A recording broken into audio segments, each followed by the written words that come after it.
The Seahawks opened the preseason with a draw against the Las Vegas Raiders, but even if they weren't able to eke out the win at Lumen Field, still a lot of positives to glean from their first game action of the season. What are my closing thoughts coming out of the All-22 review? Going to be breaking that all down here on a Blue Friday edition of Locked On Seahawks.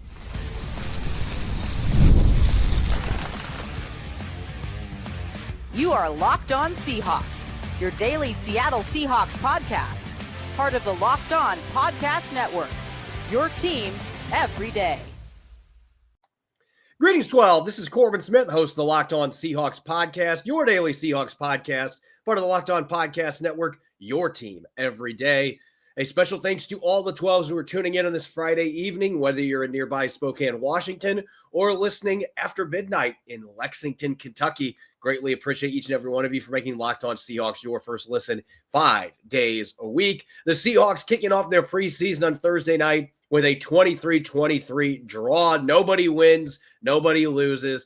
At the end of the day, these games don't count in the standings officially. So while Seattle would have liked to get the win, not losing is still a good sign coming out of that game. And the fact the Seahawks were up 16-3 in the first half, that offers a lot more significance than what the Seahawks did the second half when it was mostly third, fourth, even fifth stringers that were out on the field for both teams. I'm going to have some closing thoughts coming out of that game after my weekly All-22 film review, and then my latest 53-man roster projection. I will go through offense, defense, special teams. We know who's going to be on special teams anyway, but I'll be going through those, and then we'll have our last 5 in and first 5 out. That will be coming up. And those of you watching, I do not know why my internet is flickering, because I just checked my internet speed and it's really fast. So I'm not sure why it is doing that. But anyway, let's get to the final thoughts coming out of last night's game between the Seahawks and the Raiders. This was a really compelling preseason opener for a number of different reasons. It isn't just the fact that Geno Smith and Pete Carroll were making their much-anticipated returns to Lumen Field. At the end of the day, Geno Smith threw 3 pass attempts and he was out of the game. Pete Carroll, obviously that was a big deal with him coaching in Seattle for the first time in a long time. A few things that jumped out to me on my rewatch. The first thing, when you go into these preseason games, there's a tendency for offenses and defenses to have really vanilla schematic plans. And that is typically how these games go. I don't think that Clint Kubiak opened up his playbook much at all. With that being said, I did feel the rhythm on offense for the Seattle Seahawks. I felt the flow, and you could see a general idea of what Clint Kubiak wants this offense to become. You've got a lot of 2-back sets, a lot of 2 and 3 tight end sets. So he was sprinkling in a lot of different personnel groupings. The running game seemed to have a flow to it. The pass protection was really solid. It helped that they were running the football effectively, and that made it easier for that front line to protect Drew Lock, both on regular dropbacks and on play action. So there's a lot they did not do last night. It's a preseason game. You're not going to see a lot of extra window dressing and the things that we're going to see come week 1. None of that is ever going to happen in a training camp or preseason setting. Nonetheless, I was impressed with what I saw from a flow perspective on offense for Clint Kubiak's unit. It felt like a regular season game. Again, a lot of different wrinkles that'll be added when we actually get to the real games, the real bullets start flying. But for a preseason game, this was absolutely a regular season type of offensive attack in terms of the flow, not a lot of penalties, pretty good execution overall. So I think that is the biggest positive coming out of this preseason game for the Seahawks. Staying on offense, I talked a lot about George Holani yesterday after the game. Going back and rewatching the All-22, I was even more impressed with what I saw. And it wasn't just the fact that Holani, this is a player coming into the NFL. Everybody's got to remember, Ashton Jeanty was splitting a timeshare with him 2 years ago. George Holani did not just give that job to him. He had a really good season as a 1-2 punch with Ashton Jeanty before Jeanty's Heisman Trophy runner-up finish last year for the Broncos. And you can see the dynamic playmaking ability. He's a lot faster than he looks, and he's a guy that just seems to find ways to wiggle out of tackles and get extra yardage. We saw it on the screenplay yesterday. 20-yard gain, had a defender try to tackle him about 4 yards after he caught the ball, slipped through the tackle. 19-yard run on the second offensive play of the game. He had really good blocking, but when he got to the edge, he made a defender miss, barely got a piece of him on an arm tackle attempt. And there were a couple other runs where he was able to eke out a couple yards after contact. I think that George Holani is absolutely an NFL caliber third down back. And now that Kenny McIntosh is out, last year McIntosh beat him out for that role. It feels like Holani, at least right now, is a much better fit for that job than what rookie Damian Martinez is. And we saw it in this game. Holani is a really good special teams player as well. Went down and had a tackle on a kick coverage rep. So I think there's a lot to be excited about with George Holani. I loved what he did last year. He looks like he's taking another step forward, and this offense is a really good fit. You can tell he's ran behind fullbacks before. He seems to have a really good idea of how to get the job done when he's got that lead blocker in front of him and just being able to react to what's going on in those plays. I think that this kid has a spot on this football team now. The question is going to boil down to whether the Seahawks keep 4 running backs, but I don't know that he's the one that is in danger at this point with what he's doing. He's a good path protector, catches the ball like a receiver. I think George Holani is on this football team, and it's because this performance just further highlighted that all-around skill set and offense and on special teams.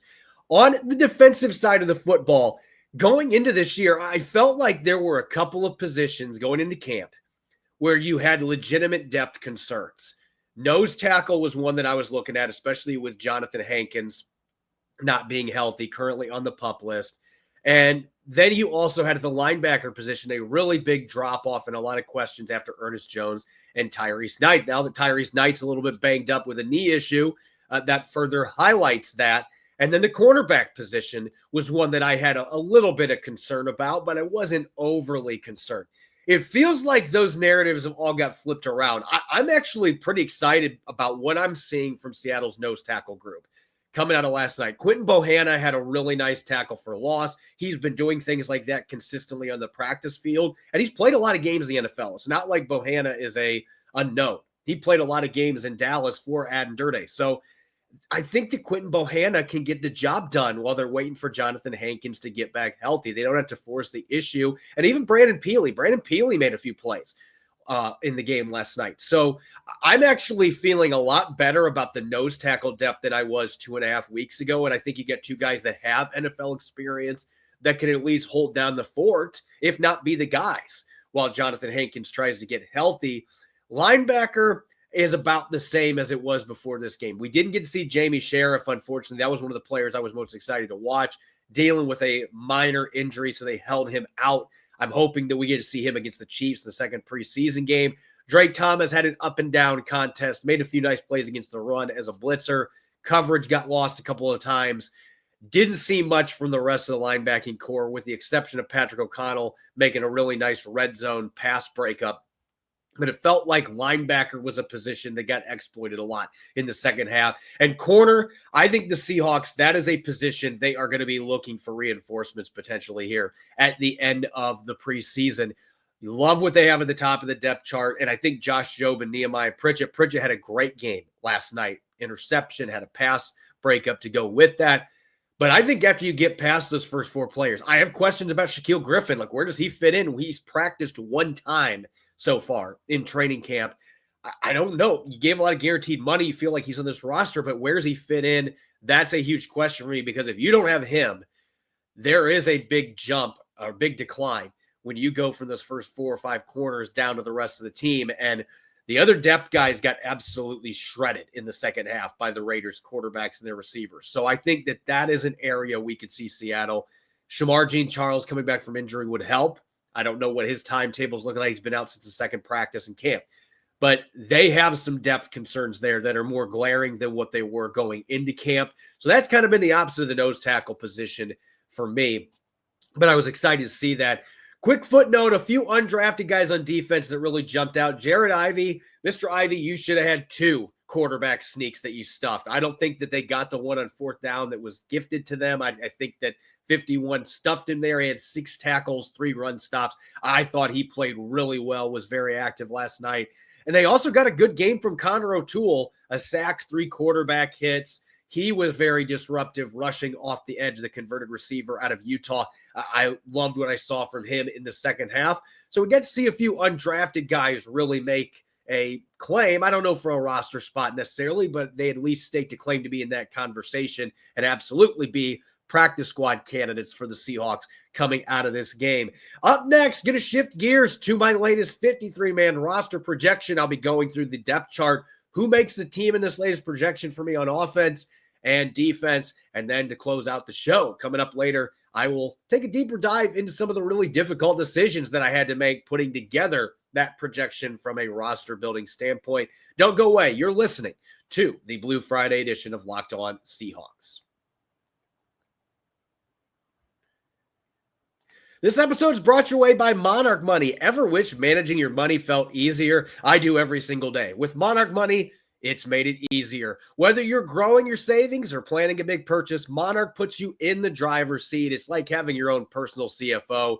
It gives you full visibility and control over everything with your finances. And Monarch Money isn't just a budgeting app. It's a complete financial command center. You can track all your accounts, investments, and spending in one place, so you stop just managing your money and start building wealth. When I first started using Monarch, I realized just how much I was spending on food delivery apps. Now I'm budgeting a little bit smarter, saving some money for other expenses that pop up in my life. Instead of juggling multiple apps, you can use Monarch to check your finances, track spending, and even plan long-term goals. Managing money with your partner is smoother than ever. You can track shared or personal accounts, set goals, and stay on the same page without the stress. Take control of your finances by using Monarch Money. Use the code LOCKEDONNFL at monarchmoney.com for 50% off your first year. That's monarchmoney.com, code LOCKEDONNFL for half off your first year. This episode is also presented your way by Fantasy Football from Yahoo Fantasy. Fire up the group chat, get your draft board ready, and buckle up for a season filled with breakouts, busts, and of course the overreactions we live for on Sundays. It's all about going on Yahoo Fantasy. This year, Rob and I are playing Yahoo Fantasy, and you should too. I'm very experienced. I'm one of those guys that's in my millionth league, but whether you're a first-timer or a veteran like me, Yahoo Fantasy offers a smooth draft day experience.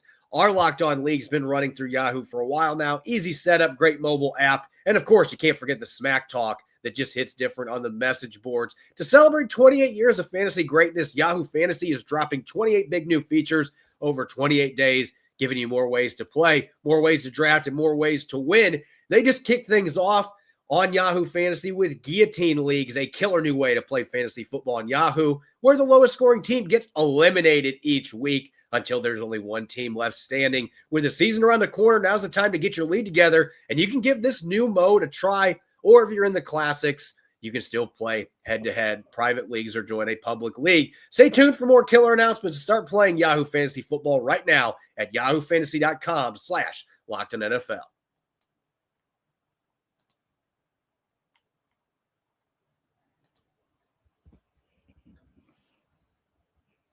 Welcome back to the Blue Friday edition of Locked On Seahawks. This is your host, Corbin Smith. A special thanks to all the 12s tuning in on this Friday evening. And thank you, as always, for making Locked On Seahawks your first listen 5 days a week. We greatly appreciate it. As we do every preseason, after each preseason game, I like to revisit my 53-man roster projection. And I always put this disclaimer out there. 95% of the roster, there have been a few years where I have not felt this way, but 95% of the roster is probably set in stone. For the most part, you're going to have your set number of players that went into training camp that weren't even battling for roster spots. But there's always those end of the roster decisions that have to be made. And I'll dive deeper into some of the choices that I made in the third segment of the show, just kind of looking at a roster bubble standpoint, how difficult those decisions can be for John Schneider, Mike Macdonald, everybody else that's involved in that process, trimming the roster down to 53 players. But like I said, there's a huge chunk of this roster that these guys are on the team. A lot of them did not play last night. And I think it's telling sometimes when guys don't play. There can be exceptions to the rule, and I'll kind of hint at one that maybe could be that when we get into the third segment. But let's talk 53-man roster. I'm going to start on the offensive side of the football. For me, this has been set in stone since the draft happened back in April. The Seahawks are going to have 3 quarterbacks on this roster. The only way it doesn't happen is if a team has a quarterback injury and they're calling and offering a draft pick, and maybe Seattle considers to move Drew Lock at that point. If they're comfortable with the idea, Jalen Milroe's their backup.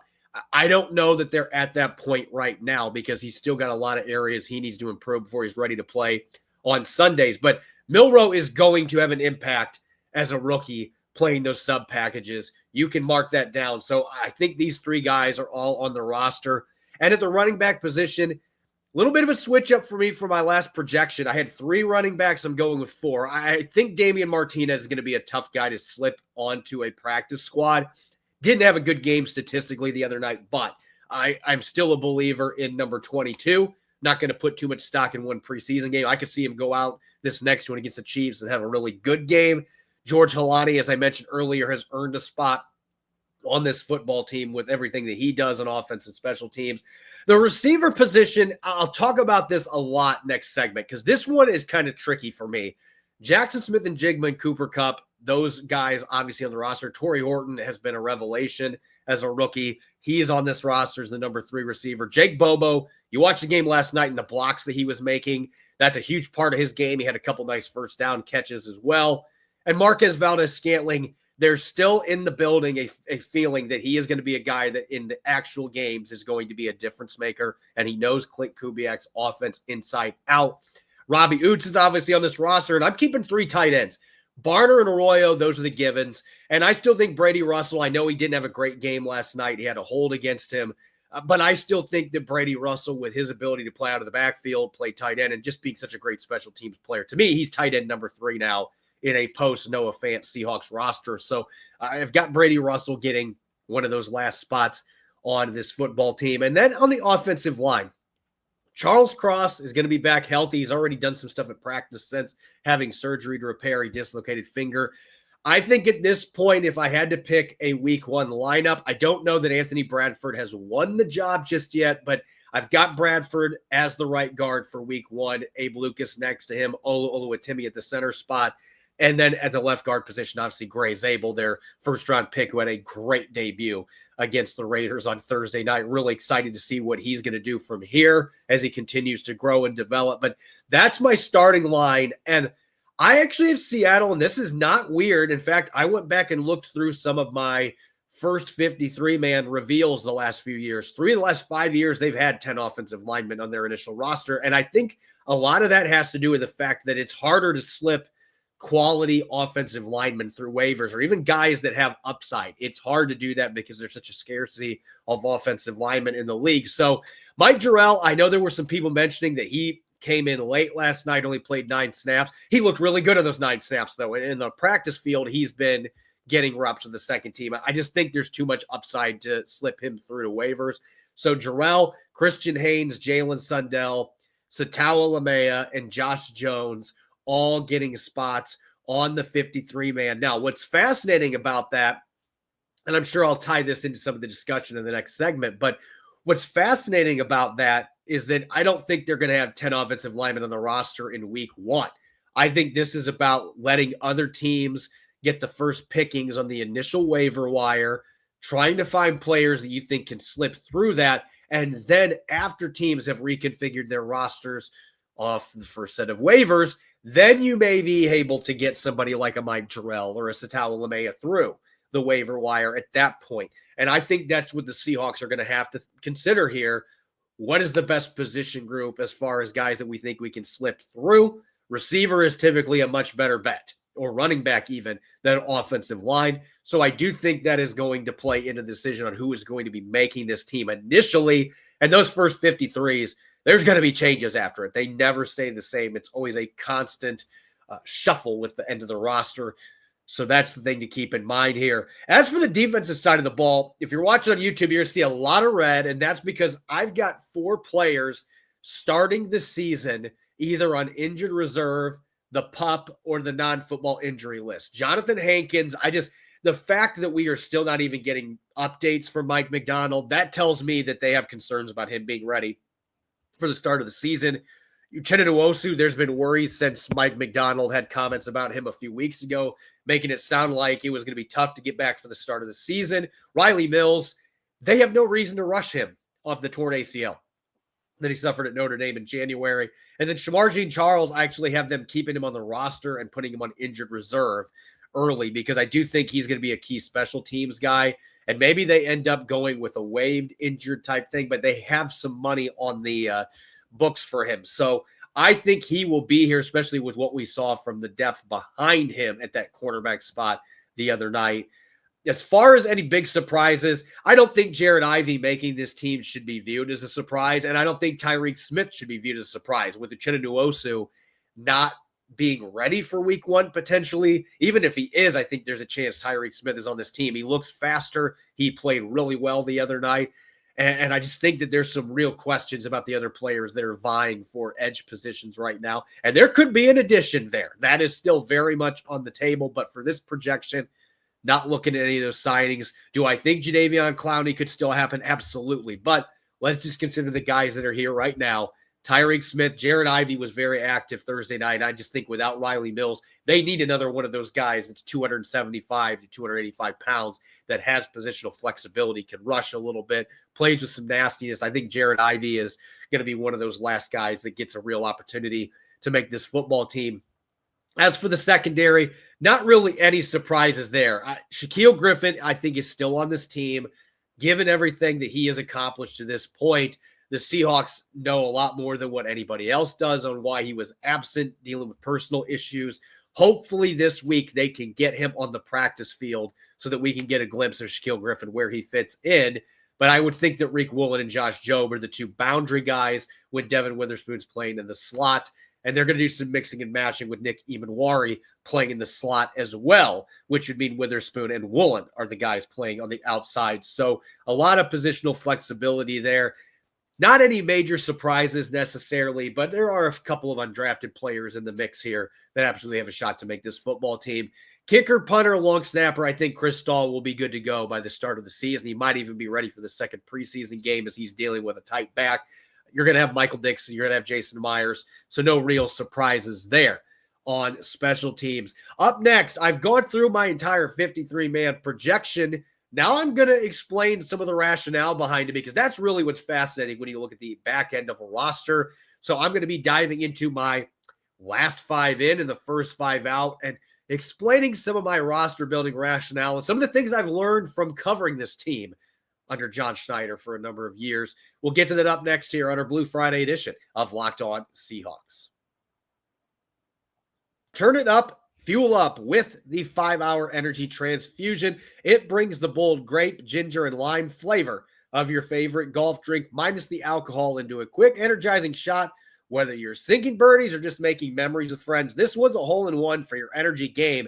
Let's be honest, some days on the course or off it, you just need that extra boost to stay sharp and energized. I've never actually golfed in the real sense, but I'm an avid mini golfer, and I love the trick shot. There's a reason Happy Gilmore and Happy Gilmore 2 are among my favorite sports movies because I love the mini golf aspect being mixed into that. Golf is all about good times with good people and good flavors, of course. The grape, ginger, lime flavor gives you the best parts of your clubhouse go-to without chasing down the beverage cart. If you go to 5hourenergy.com today, that is the number 5, hourenergy.com. You can use my promo code LOCKEDONGOLF to receive 20% off your order. This offer is only valid until September 30th on one order. It cannot be used with other promotions. The code is not good on subscription orders. Welcome back to the Blue Friday edition of Locked On Seahawks. I'm your host, Corbin Smith, and a special thanks to each and every one of the 12s tuning in. Thank you, as always, for making Locked On Seahawks your first listen 5 days a week. We greatly appreciate it. The Seahawks now 1/3 of the way through their preseason, get their first exhibition contest out of the way. They had a 23-23 tie with the Raiders. We learned a lot about this football team, guys that are going to be on the team, players they're still battling for a roster spot. And keeping that in mind, just dished out my 53-man roster projection. There were a couple changes from the last one that I did based on what we saw last night and what we've seen in training camp. But there's some rationale behind some of those changes, and I want to have an opportunity to kind of explain them. And I'm basing some of this off of my player evaluation, but it's also just understanding the landscape of the league and understanding how John Schneider and this coaching staff, it really didn't feel that different last year than what it was all those years with Pete Carroll. Might be some differences in the type of players that they're going after in some regards, but in terms of positional value and how that dictates the back of the roster, I think there were a lot of similarities with John Schneider in the front office still being here. So those are going to be some things that I break down a little bit here as well. But let's talk about the first 5 players out. I'll talk last 5 in at the end of the show. And these are the guys that were right on the cusp of being on this football team. My latest projection.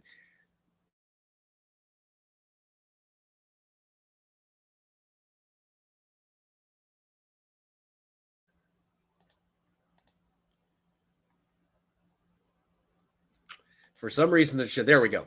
There's the graphic. All right. So here's my first 5 players out on my 53-man roster projection. The only player listed here that I had on my last projection was Dariq Young. And some may wonder, well, what changed? He had a big catch the other night. This is nothing that Dariq Young did. In fact, I think that he absolutely is deserving of a spot on this 53-man roster. But I do wonder if the fact that he is at the end of his contract and that he's got 2 career catches, I do wonder if this is the year that they might be able to slip him through waivers. Receivers, it's a dime a dozen position when you're talking about depth guys. And a lot of times Seattle's had no problem slipping through players that were good in training camp in the preseason, but were able to get them to the practice squad because teams, everybody else is cutting their rosters down.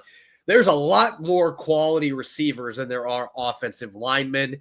And I think even at the running back spot, a guy like Damian Martinez, even as a 7th-round pick, this was a historically good running back draft class.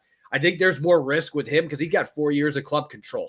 And teams immediately claim him off waivers. They immediately get that. So I look at the fact you only get 1 year on Dariq Young's contract left. Minimal offensive production. He's a very good special teams player. He has earned a spot on this roster. I could see him being the guy that gets put on the practice squad right away, and then Seattle ends up moving one of their offensive linemen to waivers in the second wave, and then they sign Dariq Young. That's where I'm seeing it right now, and that's the roster construction aspect here. The Seahawks have done this a lot with wide receivers. In the past, Dariq Young has not been one of those guys because he does have very intriguing athletic traits. He's going to have some pretty good film out there this year as well. He's a good special teams guy. There's a risk anytime you release a player, but this might be the time that they can do that with Dariq Young and feel more comfortable they can get him through waivers than, say, somebody like a Mike Jarrell, who is going to have a lot less competition in terms of tackles available that are going to be worth plucking off waivers. Receivers, again, a dime a dozen position. And I think Dariq Young has earned a spot. I think he's on this football team, but it might be one of those where he has to navigate the waiver wire first. You just hope you can get him through. As far as the next couple guys here, Josh Ross is currently dealing with a hand injury that he had surgery on.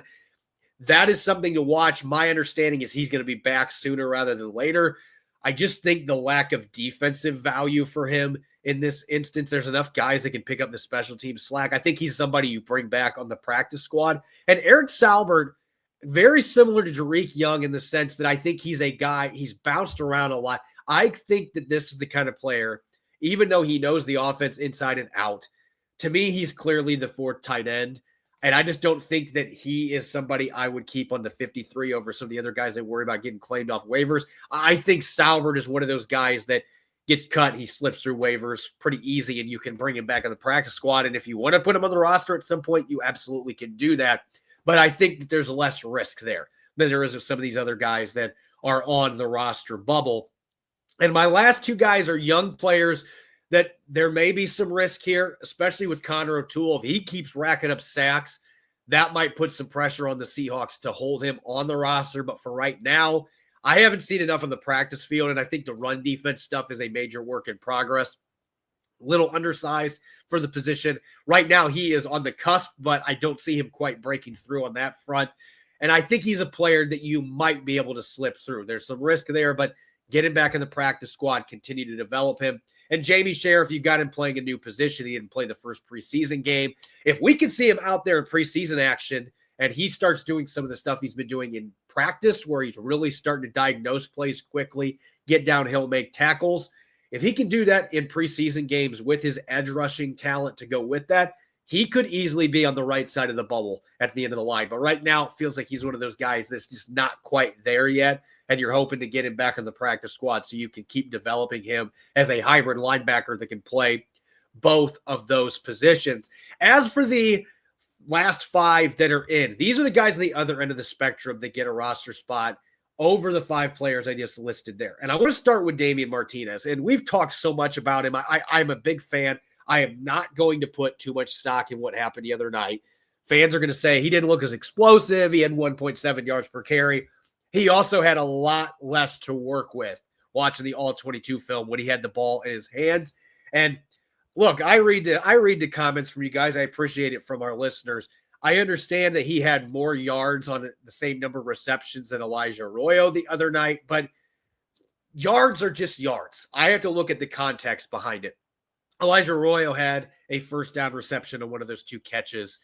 And one of the big plays for Damian Martinez was a 3rd and long that was basically one of those white flag dump-offs that he was able to get some yards before getting stopped and then a punt. So not taking anything away from him. I just think Elijah Arroyo had a more impactful game with the catches that he had.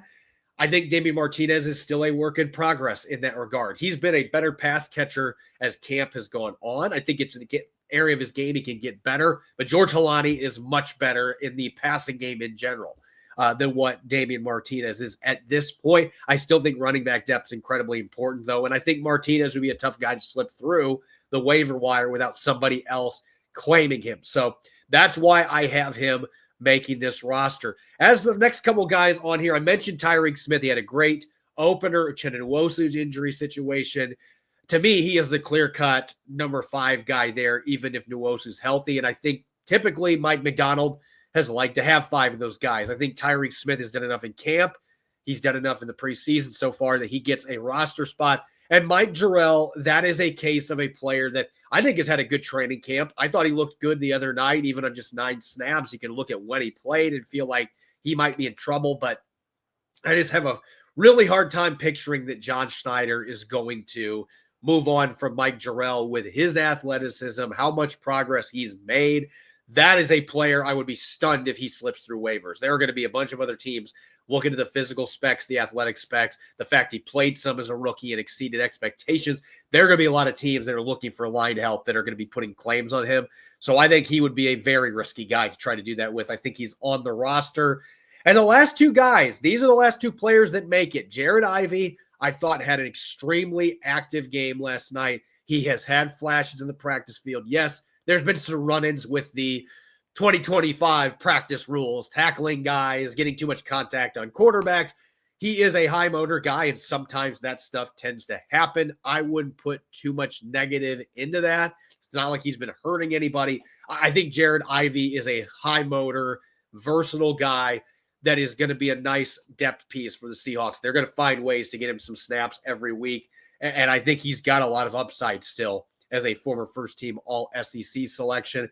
And for now, Patrick O'Connell gets the last linebacker spot. He had that nice cover play on an out route in the red zone on Thursday night. He's a good special teams player. Nobody's really threatened him yet at this point. So maybe Jamie Sheriff comes in the second preseason game, and with his edge rushing ability, maybe he starts to push the envelope a little bit. But right now, this has been more about O'Connell just holding serve, and nobody's really challenging him in that backup linebacker room.